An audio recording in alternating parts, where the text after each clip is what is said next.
The day Karen Pemberton showed up at my farm demanding I hand over my John Deere for community use was the day I realized the Ridgemont Estates Homeowners Association had finally lost whatever shred of sanity it once possessed. I'm Lucas Carmichael, and I've owned 40 acres in rural Georgia just outside of Cumming for the past 12 years. My property sits at the highest elevation in our area, with natural water drainage flowing down through my land into the valley below where newer developments have sprung up like mushrooms after rain. When I bought this place back in 2014, it was all farmland and forest. Then some developer got the bright idea to build Ridgemont Estates, a fancy planned community with cookie-cutter houses and an HOA that makes the Spanish Inquisition look reasonable. The problem started about 6 months ago when the HOA elected Karen as their new president. She was a 48-year-old woman with that distinctive haircut, the one that screams, "I want to speak to your manager," from a mile away. She wore expensive athleisure wear despite never actually exercising, and she drove a white Escalade with a bumper sticker that said, "Live, Laugh, Love." From day one, she had it out for me because my property wasn't technically part of their HOA, but it bordered their precious community. I was in my barn that Tuesday morning in early March, doing routine maintenance on my tractor, when I heard her SUV crunching up my gravel driveway. I didn't even need to look to know it was her. The engine had this particular whine that set my teeth on edge, like she'd been riding the brakes the whole way up the hill. "Lucas Carmichael," she shouted before she even got out of her vehicle. "We need to have a conversation." I wiped the grease off my hands with a rag and walked out into the sunlight. Karen stood there in her pink tracksuit, clipboard clutched to her chest like a shield, her face already red with whatever manufactured outrage she'd cooked up this time. "Morning, Karen," I said, keeping my tone neutral. "What brings you up here? Don't you morning me," she snapped. "The Ridgemont Estates HOA board held an emergency meeting last night and we've made a decision that affects you." I crossed my arms. "Your HOA doesn't have any authority over my property. We've been through this. Community standards affect everyone in the area," she said, reading from her clipboard. "As per Section 47, Subsection C of our revised community bylaws, any property owner within a half-mile radius of Ridgemont Estates must contribute to community welfare when called upon. You can't just make up laws that apply to people who aren't in your HOA," I said, feeling my patience already wearing thin. "That's not how property rights work in America." "We've consulted with our lawyer," she said, her voice taking on that smug tone I'd come to loathe. "Your tractor is needed for community landscaping projects. Several homeowners have complained that their yards need significant work, and hiring a professional service would cost the HOA too much money. Since you have a perfectly good tractor that sits unused most of the time, we're requisitioning it for community use 3 days per week." I stared at her for a long moment, trying to process the absolute insanity of what she'd just said. "You want to take my tractor?" "Borrow," she corrected. "For the good of the community."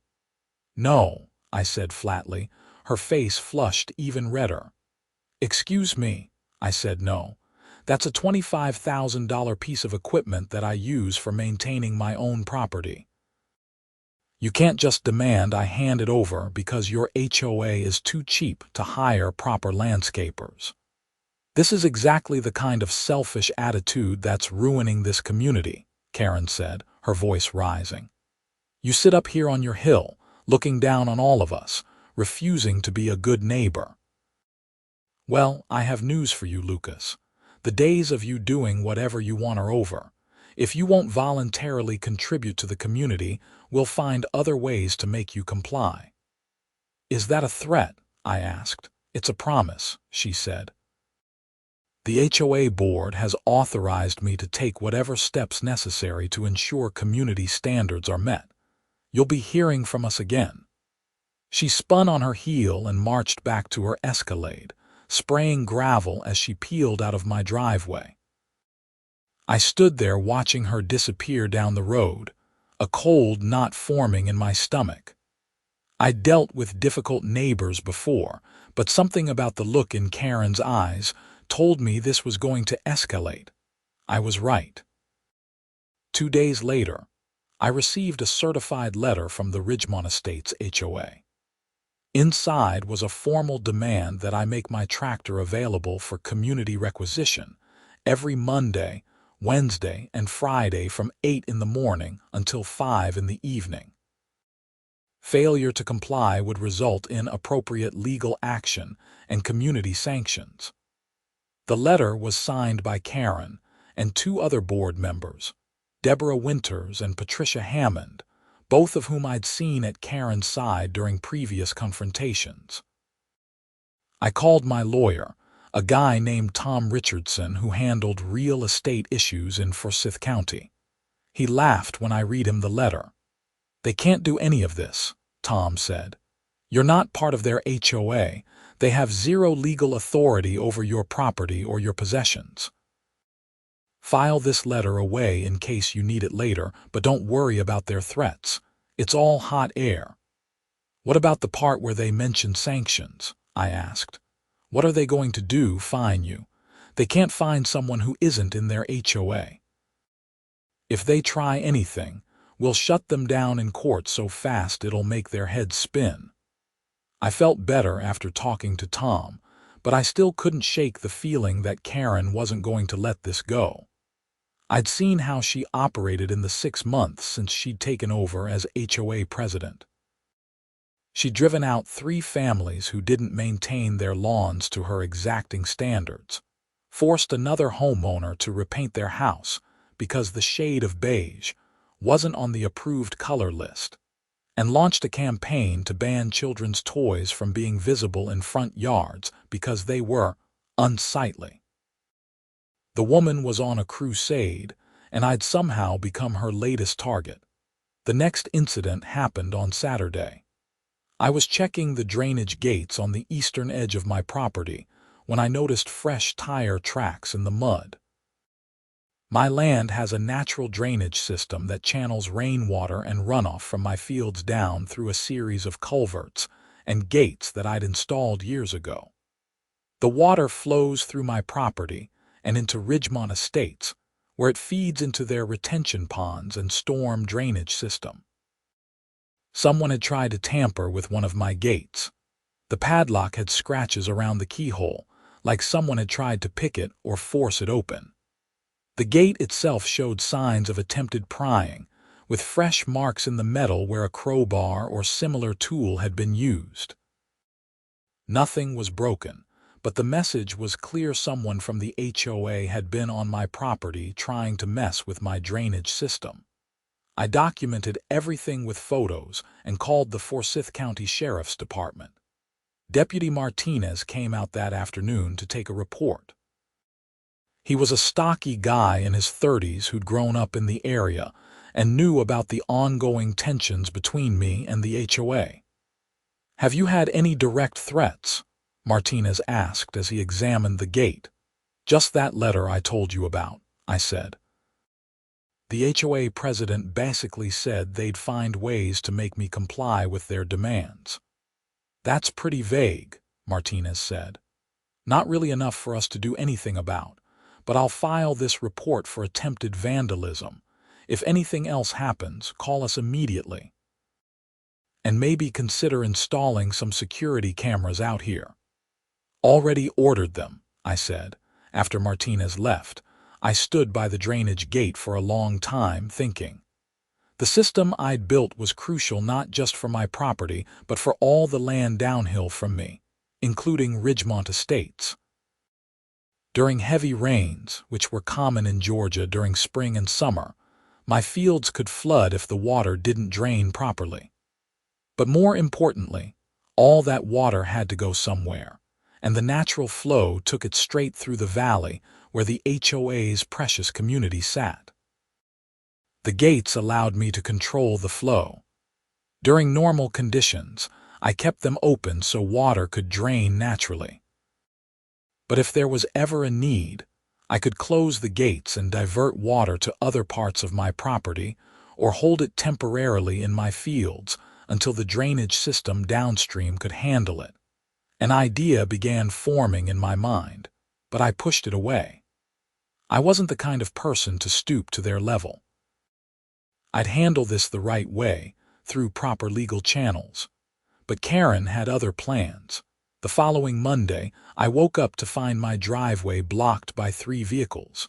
Karen's Escalade flanked by 2 other SUVs belonging to her board members.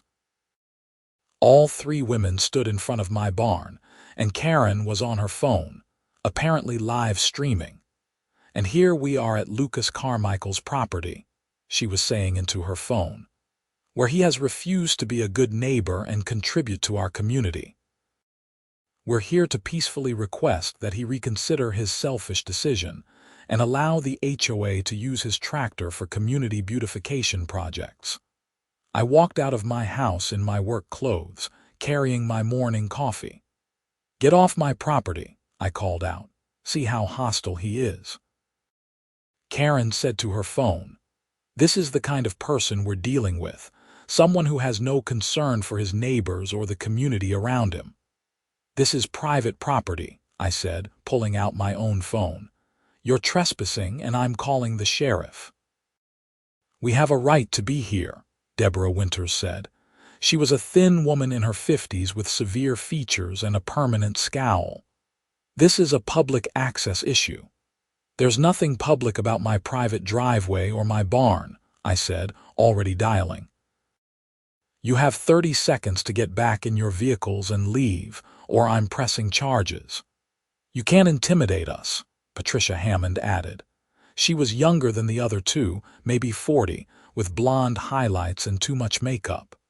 "We're standing up for the rights of homeowners everywhere." I got through to the dispatcher and explained the situation. They said a deputy was already in the area and would be there in 5 minutes. I relayed this information to my unwanted visitors. "Fine," Karen said, still filming. "Let him call the police. Let everyone see how he treats concerned citizens who just want to make their community better. This isn't over, Lucas. Not by a long shot." They left before Deputy Martinez arrived, but not before Karen made sure to get footage of my barn, my tractor visible through the open doors, and a sweeping shot of my property. She posted the whole thing on the Ridgemont Estates Facebook page with a caption about uncooperative neighbors and selfish property owners. The comments section lit up with HOA residents calling me everything from a bad neighbor to much worse. A few people defended me, pointing out that I wasn't part of their HOA and didn't owe them anything. But they were shouted down by the majority who seemed to believe that Karen's word was law. Martinez took my statement and assured me that if they came back, he'd arrest them for trespassing. But he also warned me that things seemed to be escalating. "These HOA disputes can get ugly," he said. "I've seen neighbors go to war over stupider things than this. Just be careful and document everything." I spent the rest of that day installing security cameras around my property, focusing on the barn, the driveway, and especially the drainage gates. If Karen or her cronies tried anything else, I'd have video evidence. Wednesday brought the next escalation. I received a code enforcement notice from Forsyth County claiming I had unpermitted structures on my property and needed to allow an inspector access within 72 hours. The complaint had been filed by concerned citizens who remained anonymous. I knew immediately it was Karen. I called Tom Richardson again and he told me not to worry. "They're fishing," he said. "Let the inspector come out. Your property is clean. Once they see there's nothing wrong, that'll be the end of it." The inspector came out Friday morning, a tired-looking man named Greg who apologized profusely before he even started. "I get about 3 of these fake complaints a month," he said. "Usually it's feuding neighbors or HOA nonsense. Let's just take a quick look around so I can close this file." He spent 20 minutes walking my property, checked my barn, my equipment shed, and the drainage system. Everything was permitted and up to code. He signed off on his report and left, but not before warning me that whoever filed the complaint would probably try again. "Some people don't know when to quit," Greg said. "Just keep your documentation handy in case they keep harassing you." That weekend, I drove down to Ridgemont Estates to get a first-hand look at what I was dealing with. The development was exactly what I'd expected. Row after row of nearly identical houses in various shades of beige and gray, perfect lawns maintained to within an inch of their lives, and decorative lamp posts every 50 feet. It was the kind of place where individuality went to die. I also took the opportunity to inspect the drainage system on their end. The HOA's retention ponds were located in the lowest part of the valley, fed by the natural water flow from my property and several other upstream lots. The system was designed to handle normal rainfall and runoff, but I noticed something interesting: the ponds were barely at half capacity, despite the recent rains we'd had. That meant the drainage from my property was working exactly as designed, feeding into their system and keeping everything balanced. If I were to close my drainage gates, all that water would stay on my property instead of flowing down to their ponds. My fields would flood, but that was just an inconvenience for me. The HOA's system, on the other hand, would lose its primary water source, and if we got the kind of heavy spring rains that Georgia was famous for, things could get very interesting down in Ridgemont Estates. I pushed the thought away again. I wasn't going to play their game. I was going to handle this the right way, but on Monday morning I found my tractor was missing. I'd locked the barn the night before, same as always, but when I went out to start my day's work, the barn door was standing open and my John Deere was gone. The security cameras I'd installed showed everything. 3 men in dark clothing and ski masks had arrived at 2 in the morning, cut my padlock, hot-wired my tractor, and driven it away. The camera angle wasn't good enough to identify the vehicle they'd arrived in, but I could make out the distinctive profile of someone standing watch while the others worked. That someone was built exactly like Karen Pemberton. I called the sheriff immediately, then called Tom Richardson. This had crossed a line from harassment into actual theft. My tractor was worth $25,000, and I had video evidence of it being stolen from my property. Deputy Martinez arrived with another deputy, and they watched the security footage multiple times.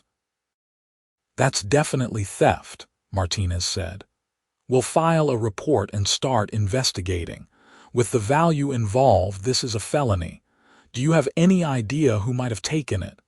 "Check the Ridgemont Estates HOA," I said. "Karen Pemberton has been demanding I let them use my tractor." When I refused, she threatened to take appropriate action. "We can't just go search their property without probable cause," Martinez said, "but we'll start asking questions.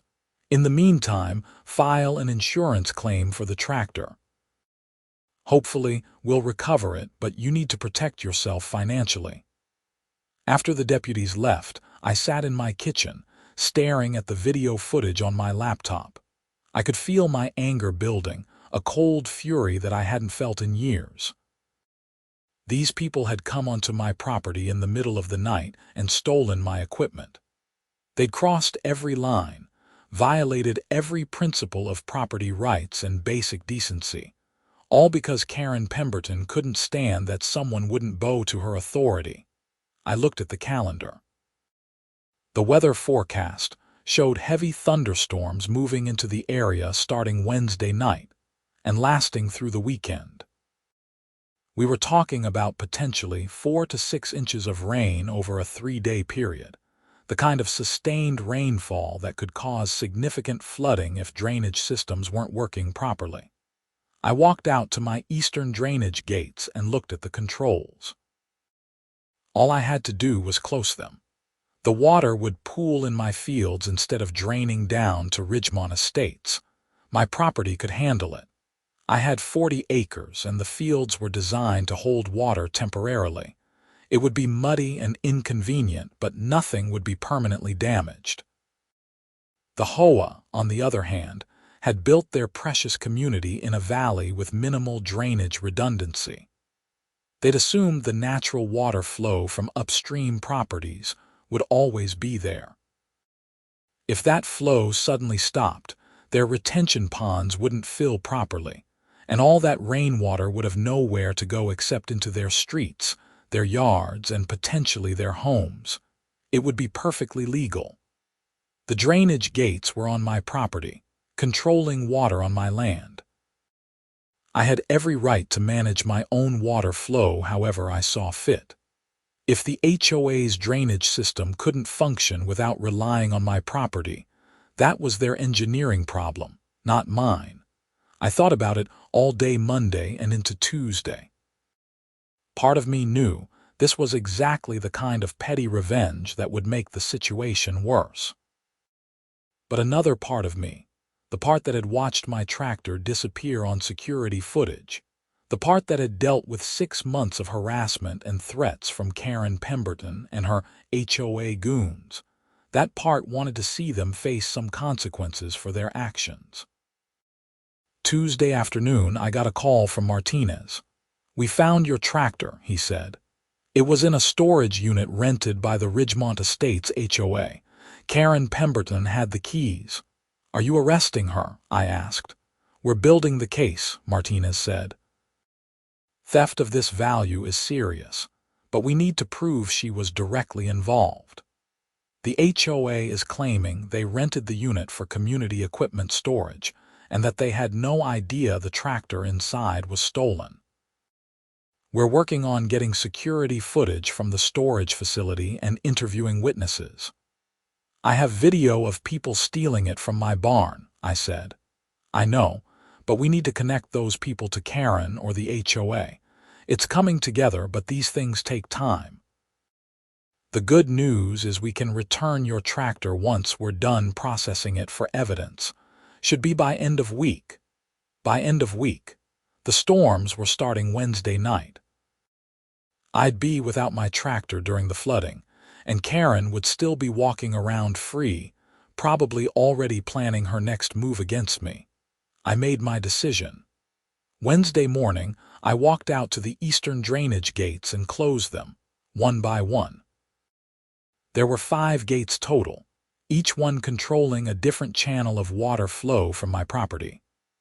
I locked them all in the closed position, then double-checked to make sure the secondary drainage I'd installed years ago was functioning. That system would keep water on my property, directing it to low-lying areas of my fields where it could pool harmlessly, until I decided to open the gates again. The first raindrops started falling around 4 that afternoon. By 6, it was a steady downpour. By midnight, we were in the middle of a full storm, with thunder shaking the windows and lightning turning the sky purple. I watched from my kitchen window as water began pooling in my fields, exactly as planned. It wasn't pretty, but my property could handle it. Thursday morning, I woke to my phone ringing nonstop. I had 17 missed calls and 34 text messages, all from various Ridgemont Estates residents. I ignored them and made coffee, then checked my security cameras.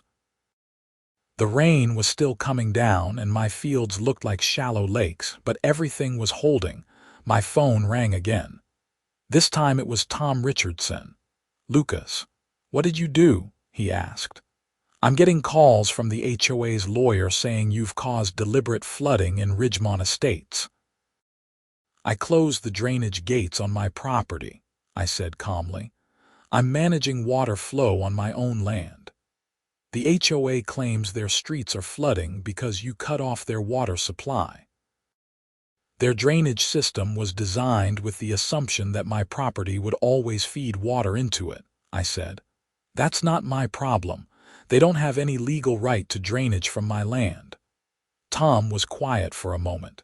You're technically correct, he said slowly.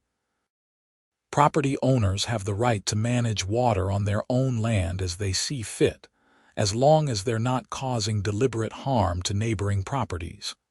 But Lucas, the optics of this are terrible.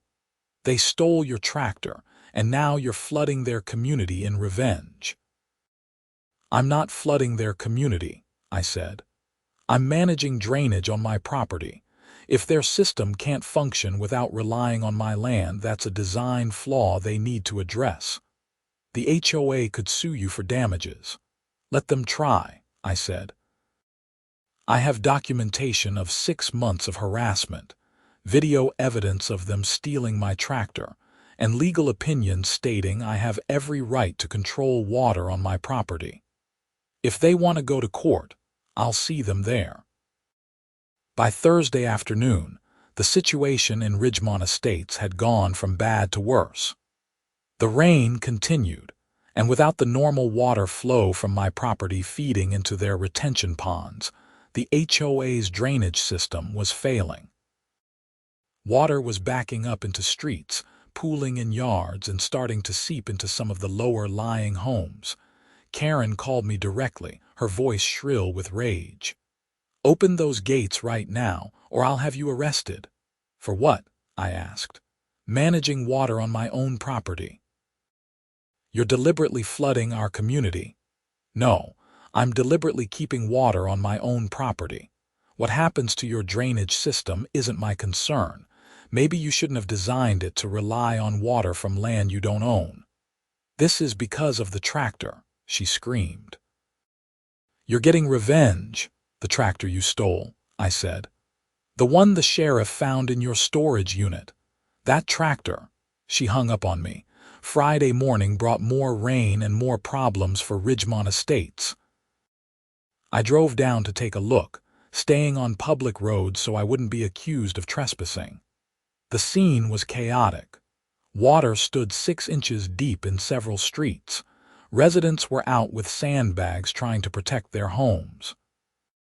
A few houses on the lowest part of the valley had water lapping at their front doors, and in the middle of it all stood Karen Pemberton, directing traffic like a general commanding troops, her hair plastered to her head by rain, her expensive clothes soaked through.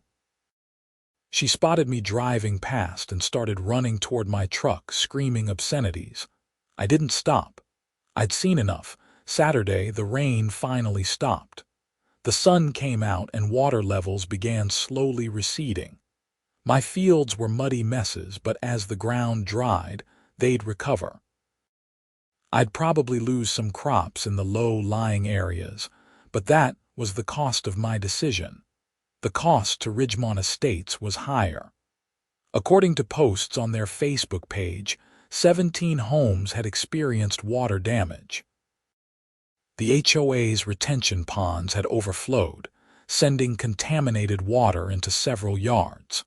The main road through the development had buckled in 2 places from water, undermining the pavement.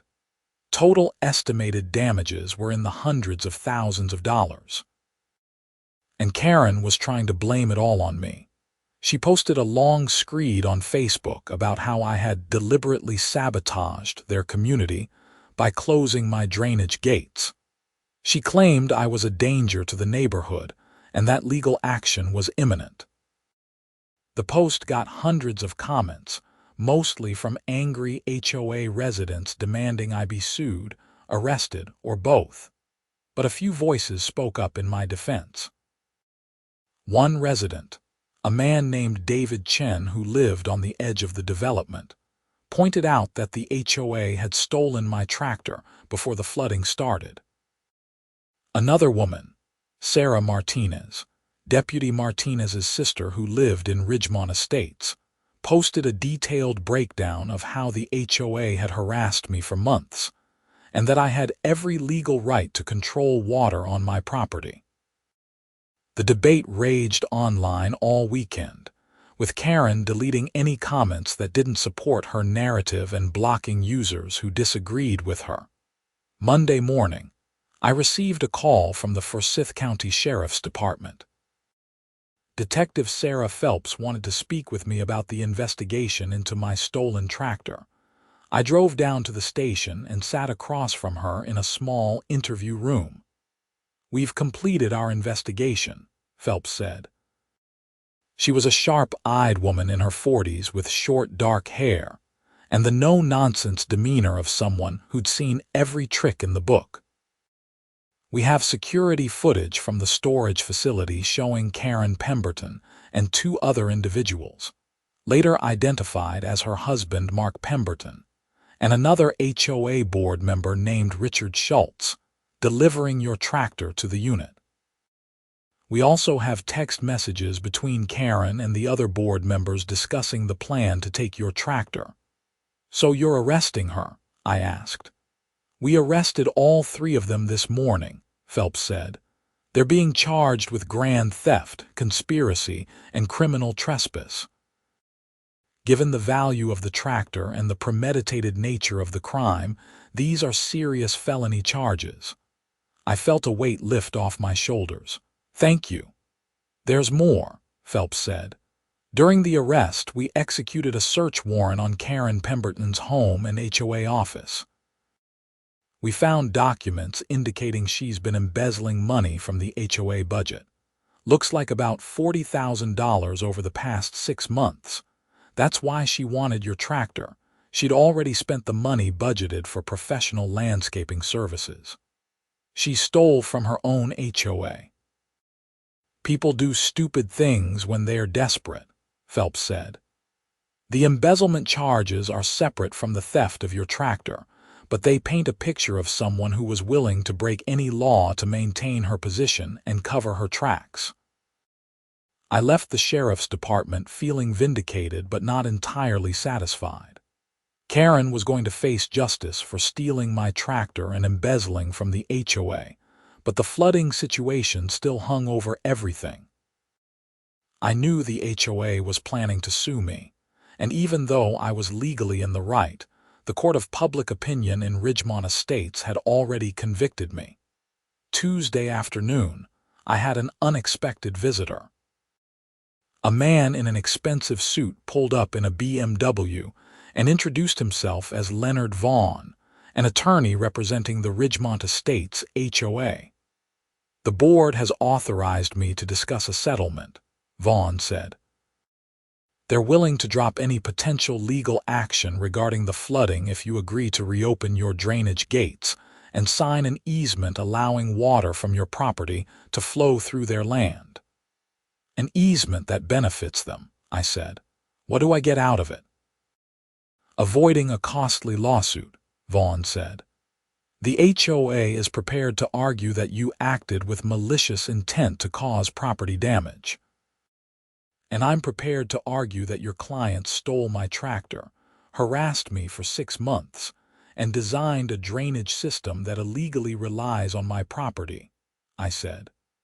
"Plus, your former HOA president is now facing multiple felony charges."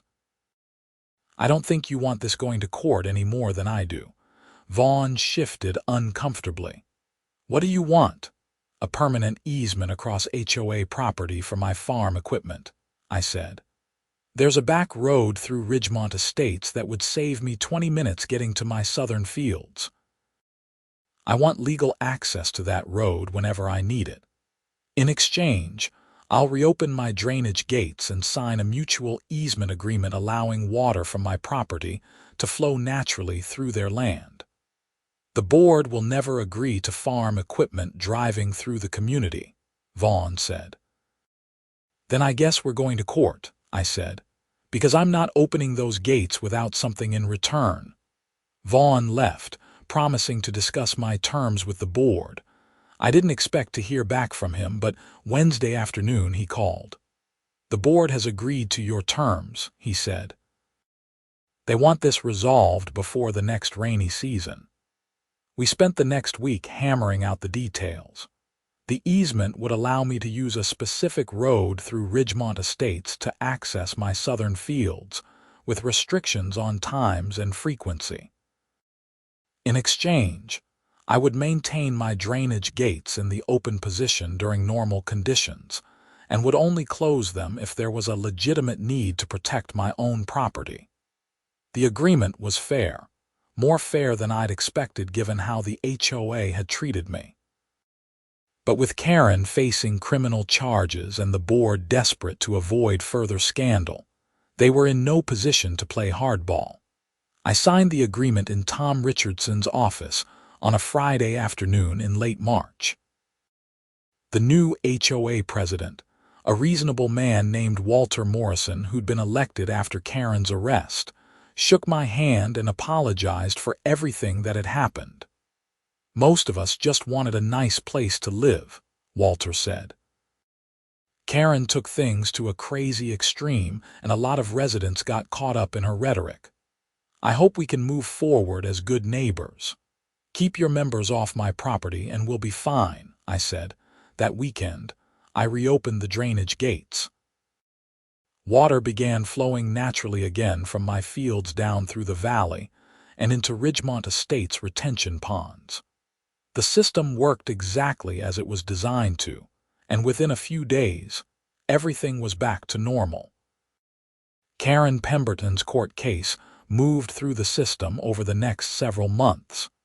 She was convicted on all counts related to the theft of my tractor and received 3 years in prison, though she'd likely serve less with good behavior. The embezzlement charges were handled separately, with Karen ordered to pay full restitution to the HOA, plus fines and legal fees.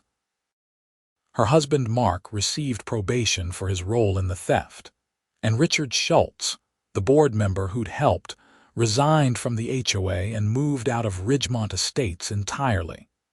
The HOA also faced a reckoning from within.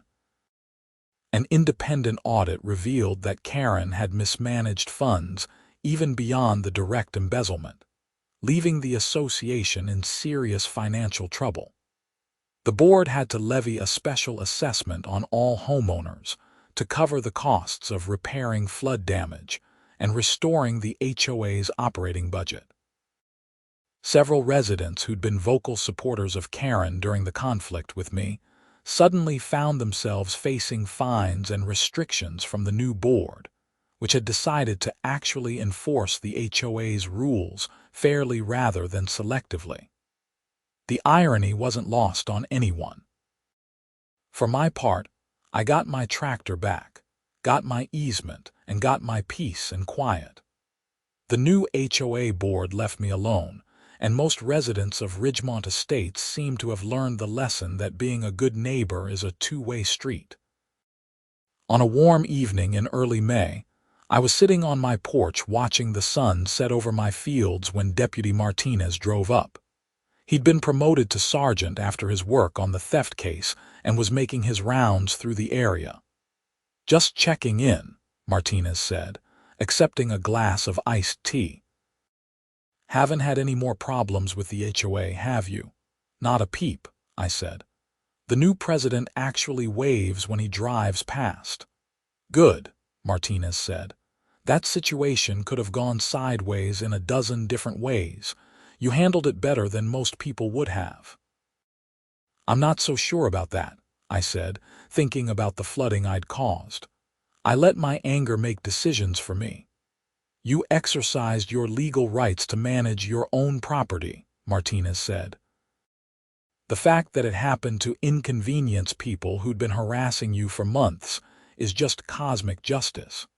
Besides, sometimes people need to face real consequences before they learn to respect boundaries."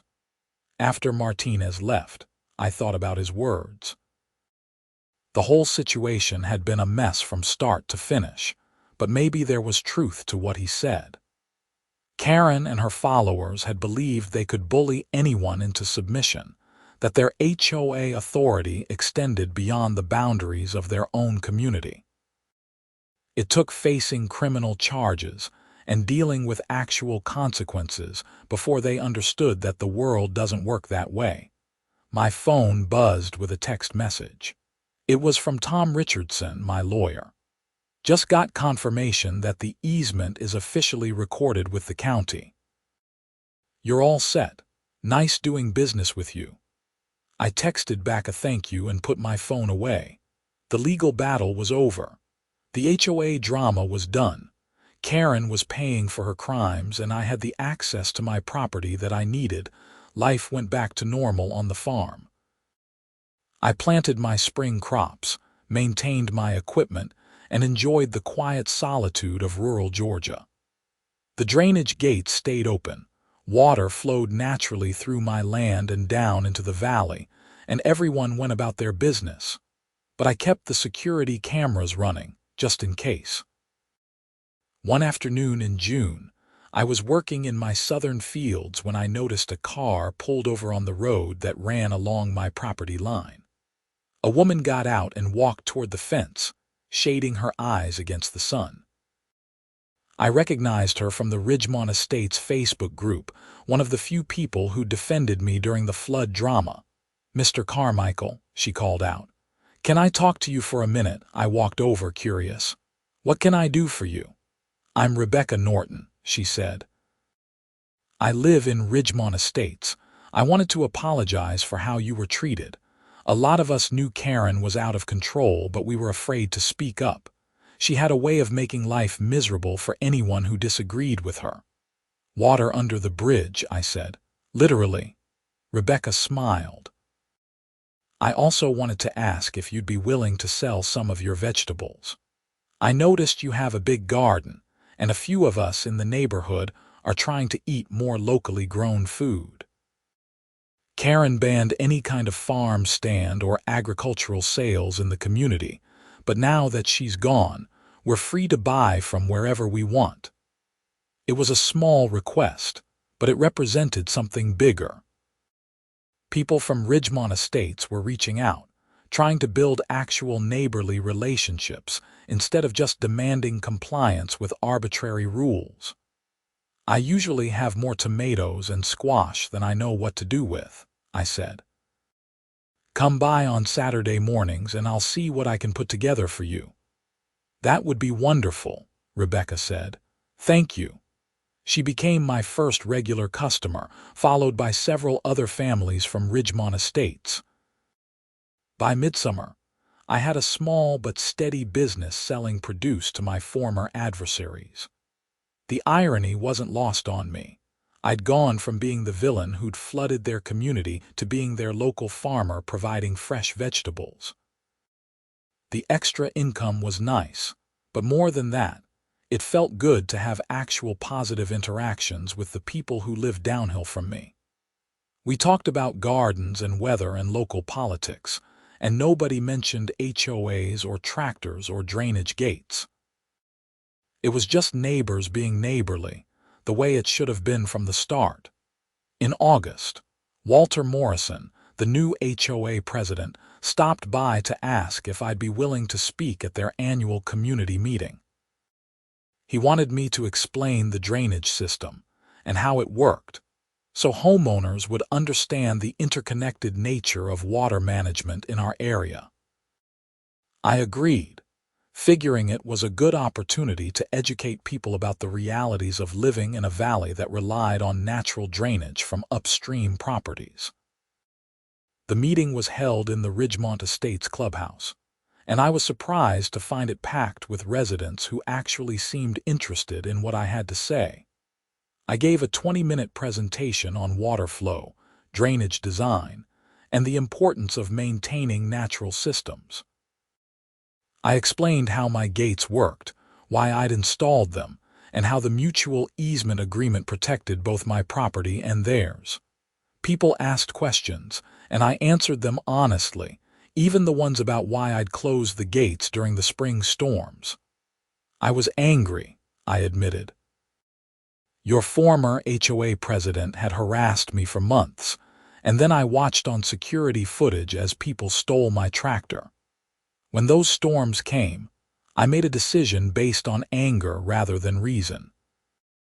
I'm not proud of it, but I also don't apologize for exercising my legal rights to manage my own property. There was silence for a moment, then someone started clapping. Others joined in, and soon the whole room was applauding. I was confused until Walter stood up. "I think what we're hearing is that Lucas was pushed to his limit by our former leadership," Walter said. He responded legally, if not kindly, and we all learned a valuable lesson about the consequences of poor community management. Let's use this as an opportunity to move forward and build better relationships with all our neighbors, whether they're in the HOA or not. More applause, and I left the meeting feeling better about the whole situation than I had in months. As summer turned to fall, life settled into a comfortable rhythm. My crops came in strong. I sold produce to my Ridgemont Estates customers, and the drainage system worked flawlessly through several smaller rainstorms. The HOA focused on managing their own community rather than trying to control people outside their jurisdiction. And I enjoyed the peace I'd fought so hard to protect. In October, I got word that Karen Pemberton was being released early from prison due to overcrowding and good behavior. She'd served just 8 months of her 3-year sentence, though she was still on probation and still owed restitution for the embezzlement. I won't pretend I was happy about it, but I also wasn't worried. Karen no longer had any power over anyone, and the legal protections I had in place would prevent her from causing problems even if she wanted to. I heard through the grapevine that she'd moved to Florida to live with her sister, leaving Georgia and Ridgemont Estates behind. Mark had divorced her while she was in prison, and most of her former friends in the HOA had turned their backs on her once the embezzlement came to light. It was a sad ending to a situation that never should have happened in the first place. If Karen had just accepted that she didn't have authority over my property, none of this would have occurred. She'd still be HOA president, still married, still living her life of live, laugh, love in her white Escalade. But she'd made her choices, and she'd paid the price. As for me, I learned some valuable lessons about standing up for your rights, about the importance of documentation and legal protection, and about not letting anger drive your decisions, even when you're legally entitled to act on it. I also learned that most people, even ones who seem like enemies, are just trying to get by. The residents of Ridgemont Estates weren't bad people. They'd just been led by someone who valued control over community. Once that toxic leadership was removed, the reasonable people underneath could emerge and build something better. On a cool November morning, I was checking my drainage gates when I found a note taped to one of the fence posts. It was from Rebecca Norton, the first customer who'd reached out to me after the drama had settled. "Thank you for being patient with us," the note read. "Thank you for teaching us about water and farming and what it means to be a real neighbor. Our community is better because you stood your ground, even when we didn't appreciate it at the time." I folded the note and put it in my pocket, then opened the drainage gates a little wider to accommodate the forecast rain.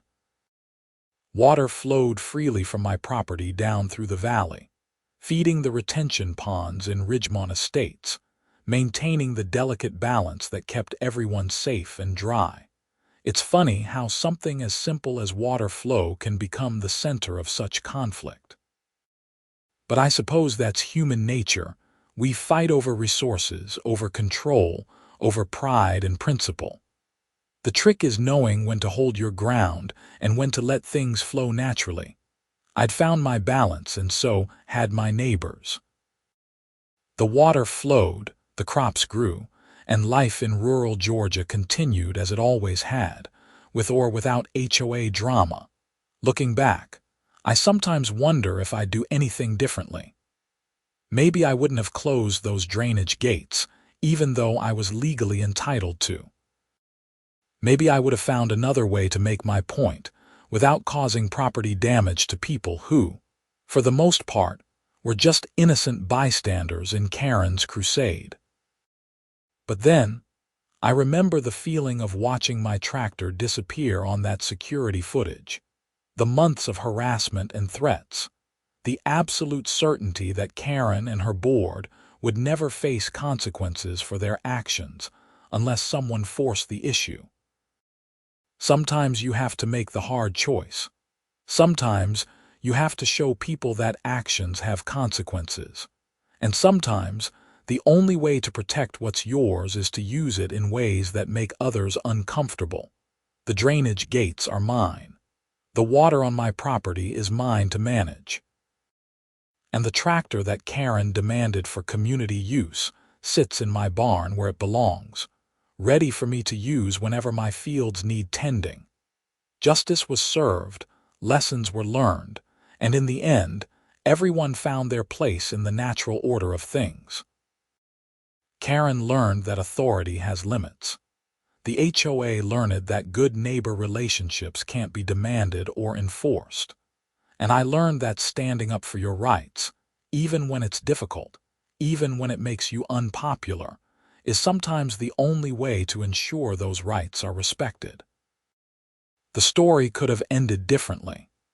If Karen had been reasonable from the start, if she'd approached me as a neighbor instead of as a subject to be controlled, we might have worked out a friendly arrangement. I might have even let the HOA borrow my tractor occasionally if they'd asked nicely and offered fair compensation. But that's not what happened. Karen chose confrontation over conversation, theft over negotiation, and she paid the price. As winter approached and the farming season wound down, I found myself grateful for how things had turned out. My property was secure, my rights were protected, and I had a legal easement that made my farm operations easier. The HOA had new leadership that actually understood the meaning of community, and the residents I'd once viewed as enemies had become customers and acquaintances, if not quite friends. The drainage gates stood open, water flowed freely, and everyone downstream slept soundly knowing they wouldn't wake up to flooded streets. It was a fragile peace, built on mutual easements and hard-learned lessons, but it was peace nonetheless. And sometimes, especially after the kind of conflict we'd been through, peace is more than enough. I still keep those security cameras running, though, just in case someone gets any ideas about what belongs to them versus what belongs to me. Because if there's one thing I learned from the whole Karen Pemberton saga, it's that clear boundaries and solid documentation are worth their weight in gold. My tractor stays in my barn. My gates stay under my control, and my property remains mine to manage as I see fit. That's not selfishness. That's not being a bad neighbor. That's just basic property rights in America. Something Karen never quite understood, but something the rest of us managed to figure out before things got any worse than they already had. The sun sets over my 40 acres every evening, painting the sky in shades of orange and purple, the same colors it's been painting since long before Karen Pemberton decided she had dominion over anything beyond her own fence line. And long after this whole drama is forgotten, that sun will keep setting, the water will keep flowing, and the land will keep producing, because that's what land does when you respect it and manage it properly. Human nature will probably ensure there's another Karen somewhere down the line, another HOA president who thinks their authority extends beyond reason, another conflict over something that should have been simple. But I'll be ready, with my cameras and my documentation, and my lawyer's number on speed dial. And if it ever comes down to it again, I'll close those drainage gates without hesitation, because sometimes the only way to teach people about boundaries is to enforce your own, firmly and completely, until they understand that your property is not their playground. That's the real lesson from all of this. Respect boundaries, understand limits, and remember that being a good neighbor works both ways. Karen forgot that, or maybe she never knew it in the first place. Either way, she's gone now, and the rest of us are left to build something better from the rubble of her reign. Life goes on, the water flows, and my tractor sits exactly where it should be in my barn on my property, ready for my work on my schedule. And that's exactly how it's going to stay.